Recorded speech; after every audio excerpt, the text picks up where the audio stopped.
did on TV. Ready to go? Okay. I'm going to call the Star City Council meeting to order. It's Tuesday, October 3rd, 2023 at 7 p.m. here at the Star City Hall. If you could all please join me for the Pledge of Allegiance.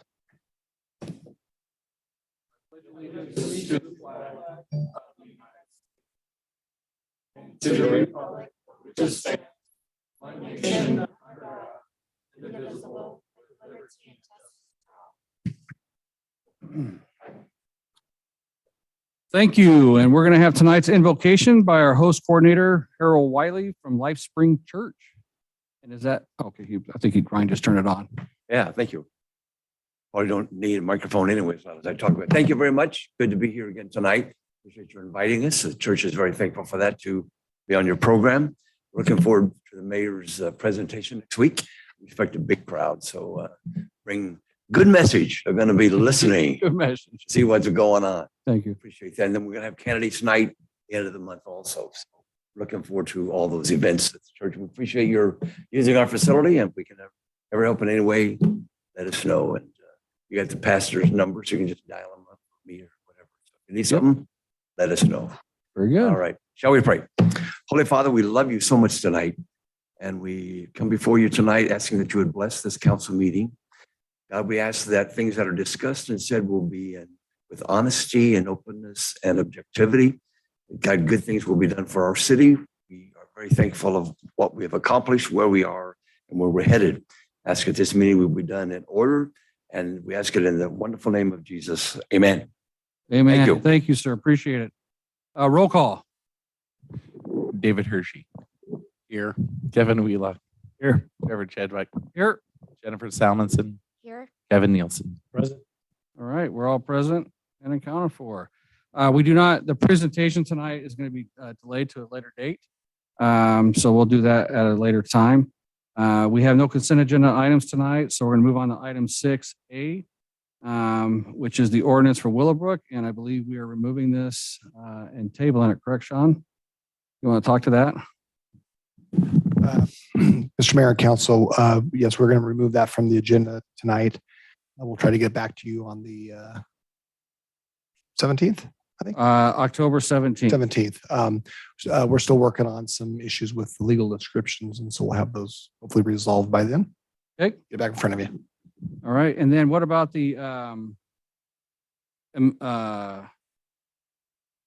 so is the extension that they requested in the letter, that's administrative in nature? Yes. Okay. All right. Thank you. All right. So with that said, we're going to move on to item 6B, the time extension for Haven Ranch subdivision. Do you want to talk about that one? Or is Chris, who's talking about that one?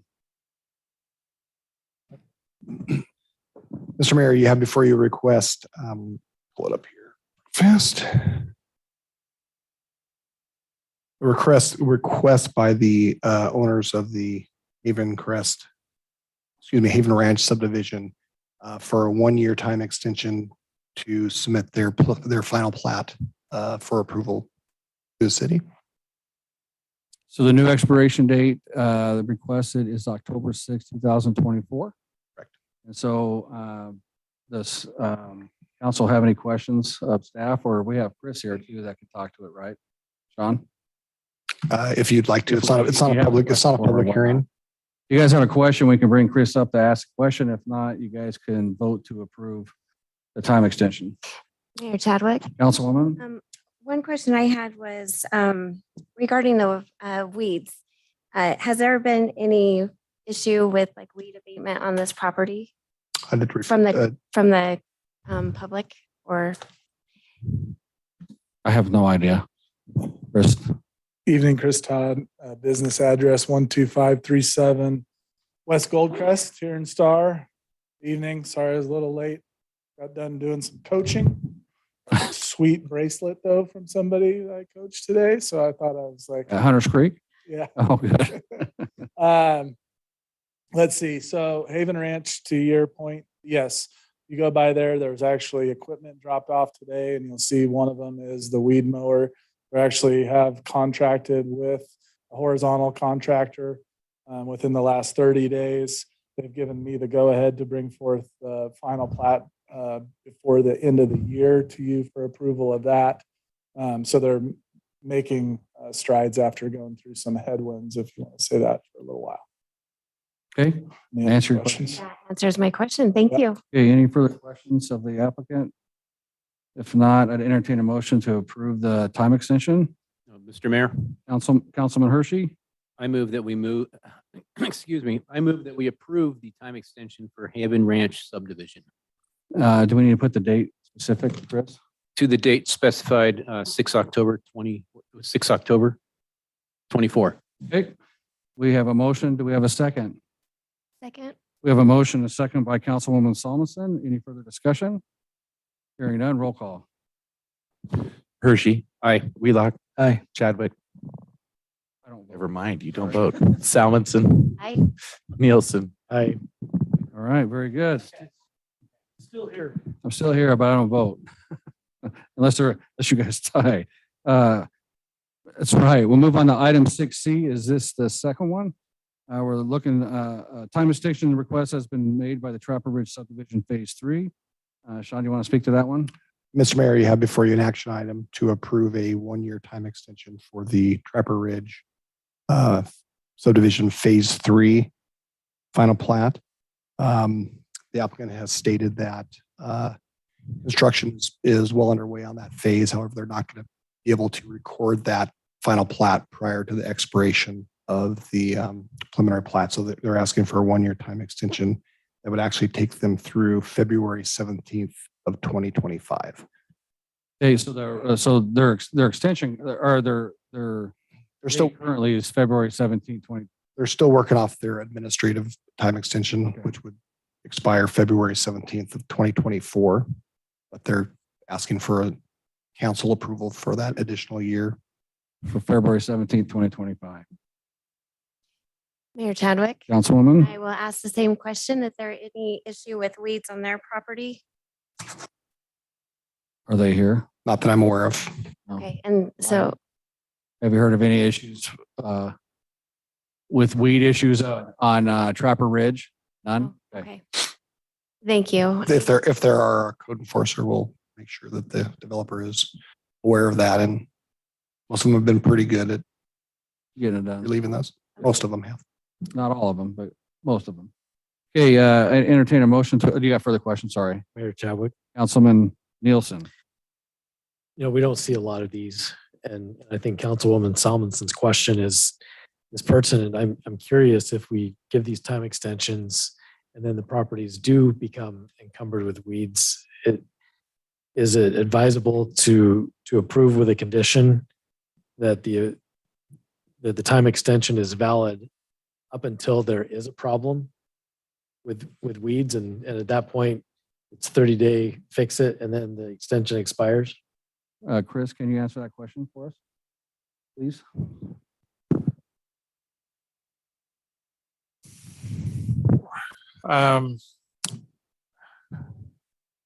Normally the extensions don't come with conditions.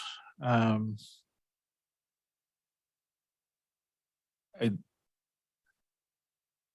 not sure. I'm sorry. I'm just trying to think through if it's even legal to put it, because the extension is administrative. You still have your code enforcement options, which you would normally do even before the current time frame is expired. I think if there were a specific concern, or for instance, if the weeds were already overgrown and they hadn't been addressing them, then I think at that point there could be, for instance, you've got to get your weeds taken care of by X date, or else the extension's, not done. But I think it's a little hard to, I guess it's the two things. One, I don't know that I would only identify weeds as the only item of city code that you would care about enforcing. There's, I think, a number of things, whether it's dust or noise or other things that are to go along with construction that developers are supposed to be monitoring.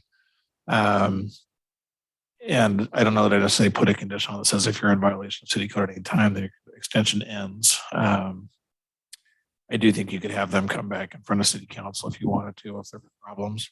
So we could, so just, I just want to follow up with that. Good. So we can basically, if there is an issue, they don't answer our code enforcement about taking care of the weeds, we could call them into a city council meeting. Yeah. To have remove it that addressed. extension. Yeah. I think that's, I'm just thinking through how, just kind of practically how it would work. If there was, for instance, a weed issue and you get a complaint. And normally at that point, you would send them a letter and say, hey, mow your weeds, right? And if they do, there's typically no issue. If they don't, they're still probably going to come back in front of city council for a conversation. But if you had an automatic trigger that says if you've, violated the city code or something, then we're going to terminate your extension. I think that's somewhat fraught with risk just because they have, they've got an expectation as soon as you approve it, that they've got a year. And if you were to just kind of immediately end it and then you terminate all of their entitlements kind of at the same time, that's a lot. So Chris, if I'm understanding correctly, so the reason I asked this question is, we do have some property around here that it's been very difficult to get them to take care of the weeds on there. And I know the city has tried to, use the tools that they have to make them do it, but have been unsuccessful. So are you saying that we could have, and if they're not going to, follow through and take care of their issue, that council could have them come back or come in front of us? So basically, I'm going to add to this. Yeah. So our conditions of approval on the original thing state already that the property must be weed abated at all times. Right. So that's a condition of approval. If they fail on the condition of approval, we have the right to bring them back in here. Yeah.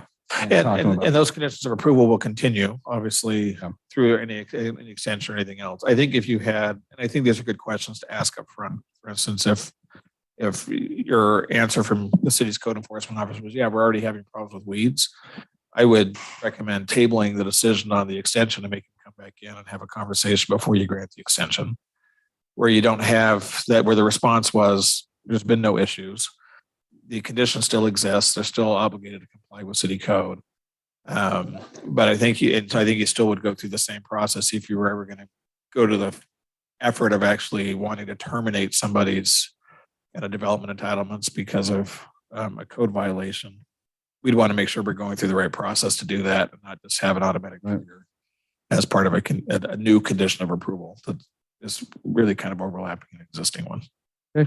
Mr. Mayor, also, as we get closer to our code amendments that we're going to have before you, you might want to consider possibly a fine system for this type of application. If it's something that you're really concerned about, we could place a fine on the developer if they don't keep the weeds abated, because that is a violation of the condition of approval.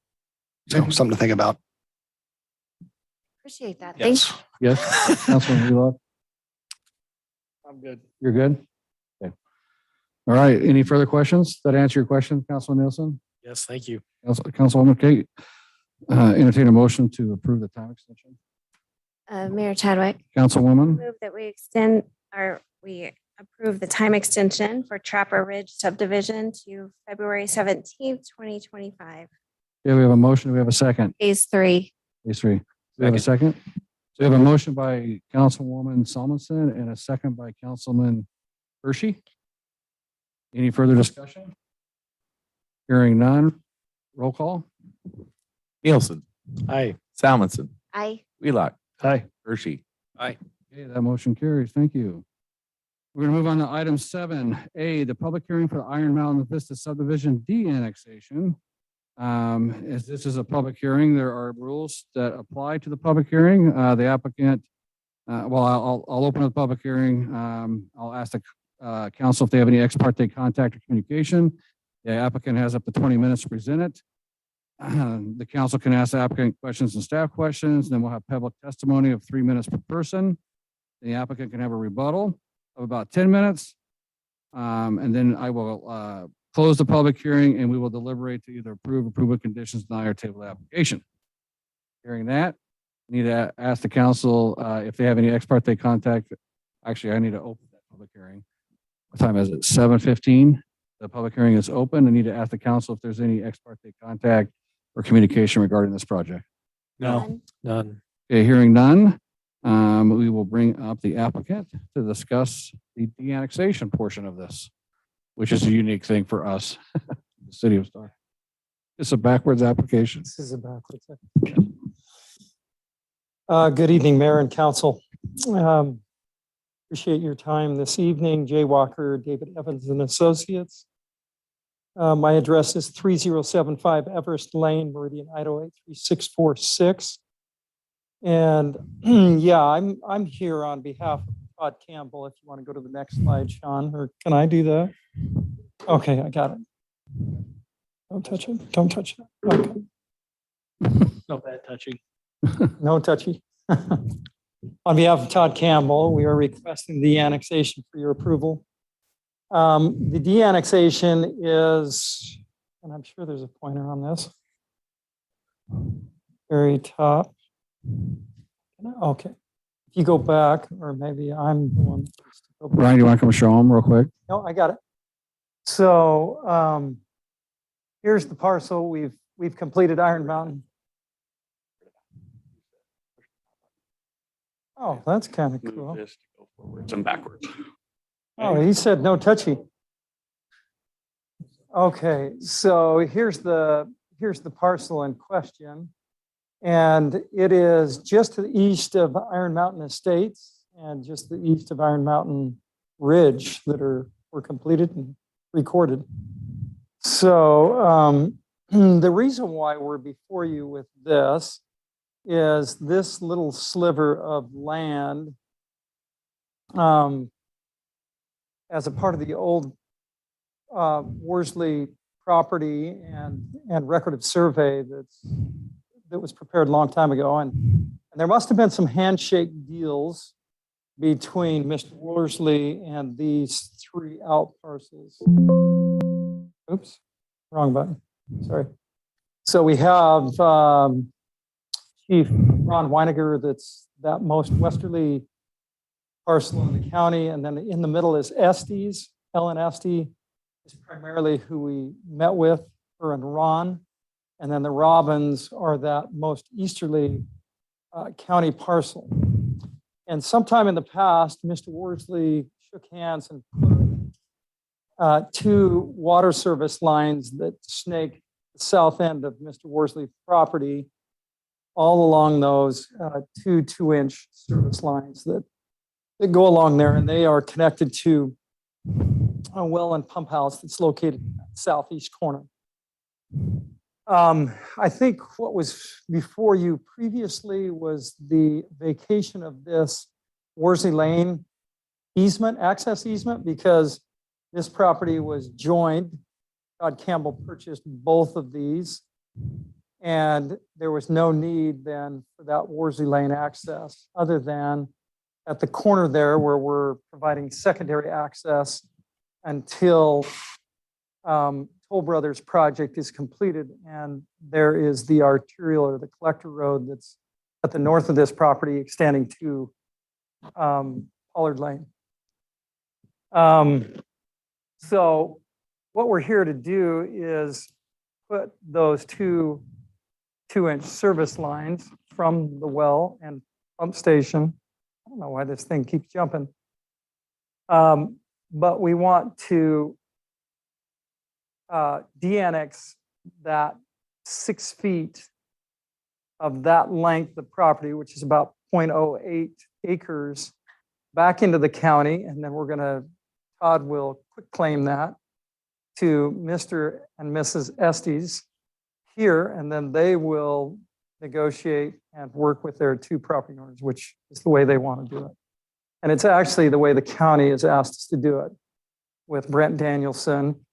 That keeps it at a quick administrative process with just one property transaction through a quick claim deed.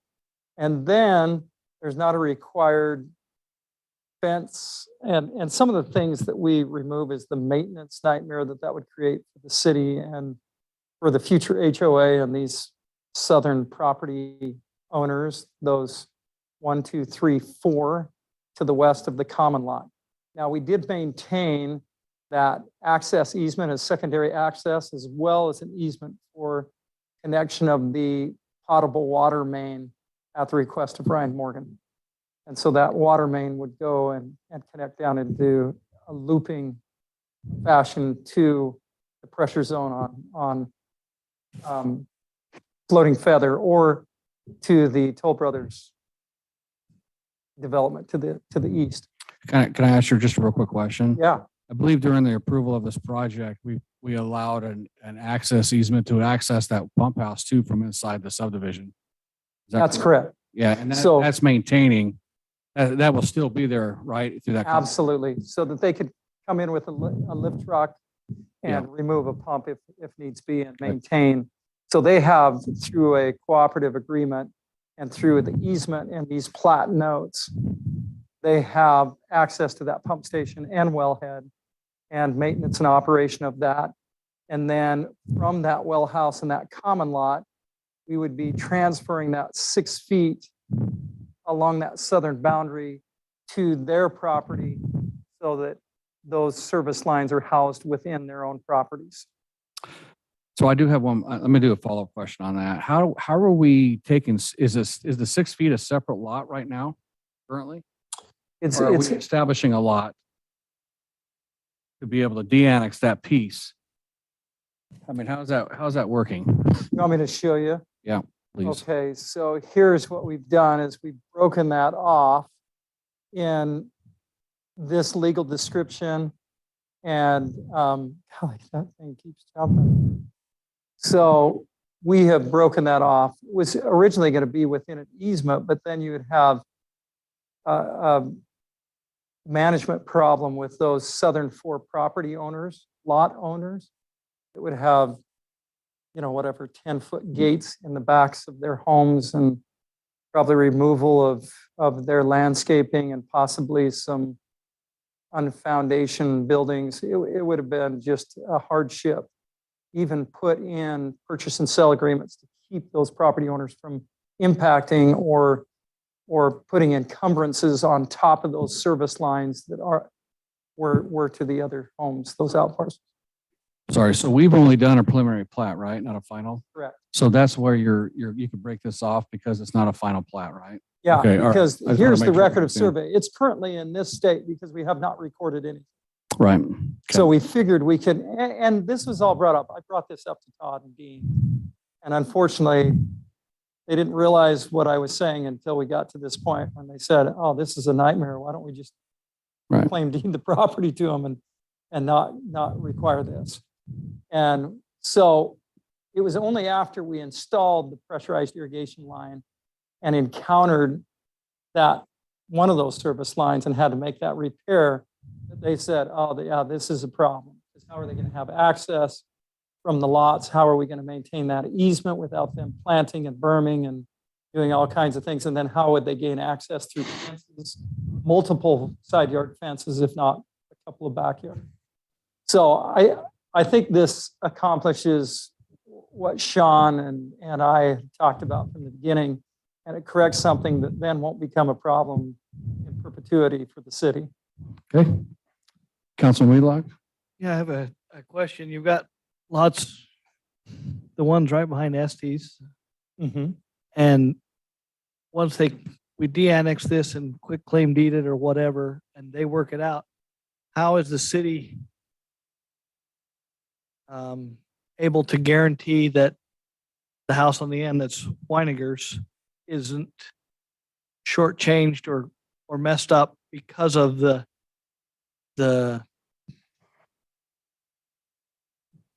indirect answers that fix it?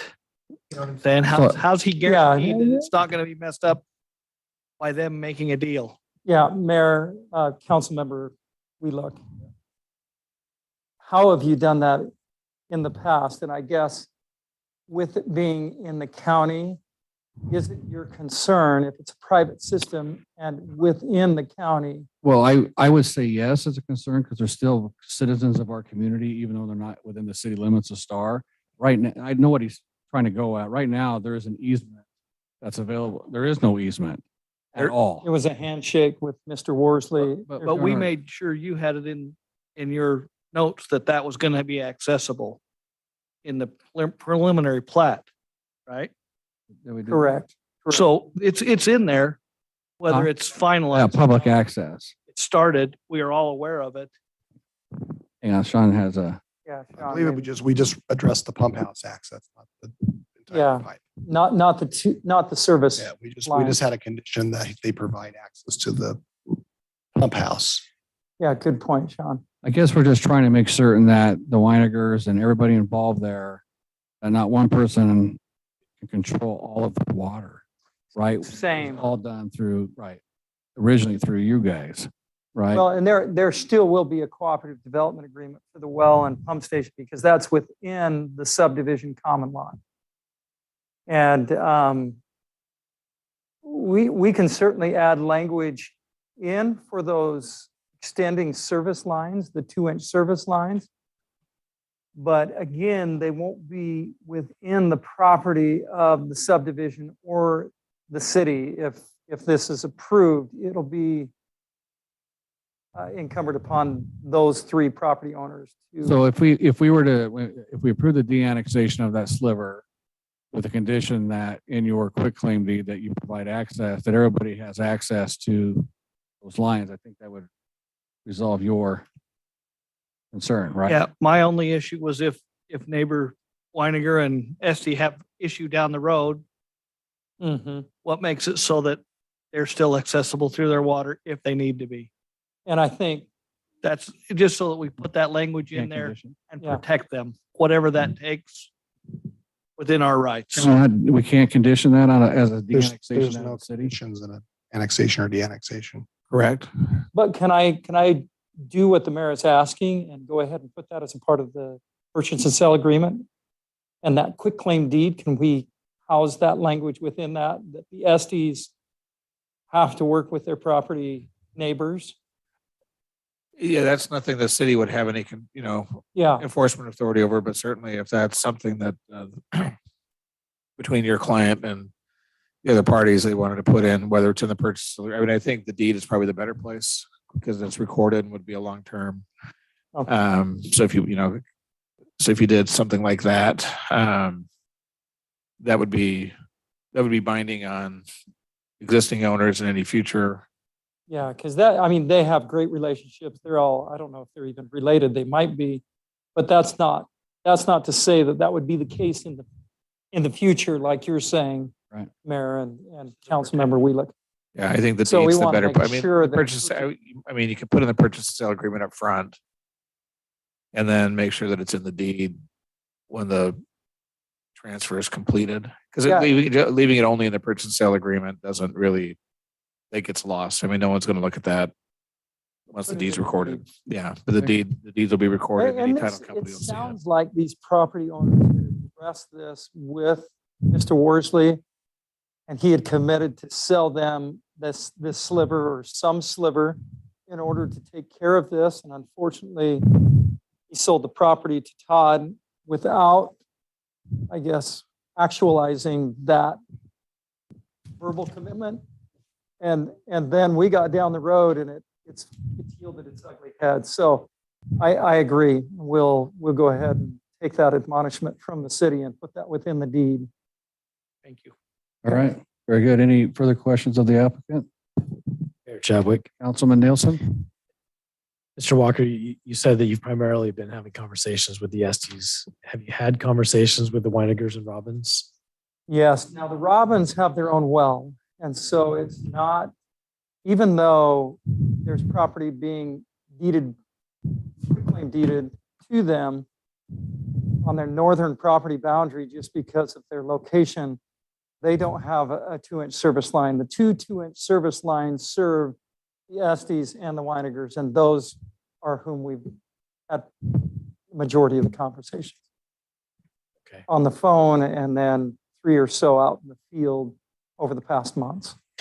And the Robins probably talked to us once or twice. They became disengaged and uninterested. Okay. So even though this section that we're talking about de-annexing goes completely across the back of their property, they don't take water or anything. Is that what I understand? So, okay. Thank you. Okay, any further questions? No. Okay. All right, hearing none. Thank you, sir. Do we have anybody sign up to speak?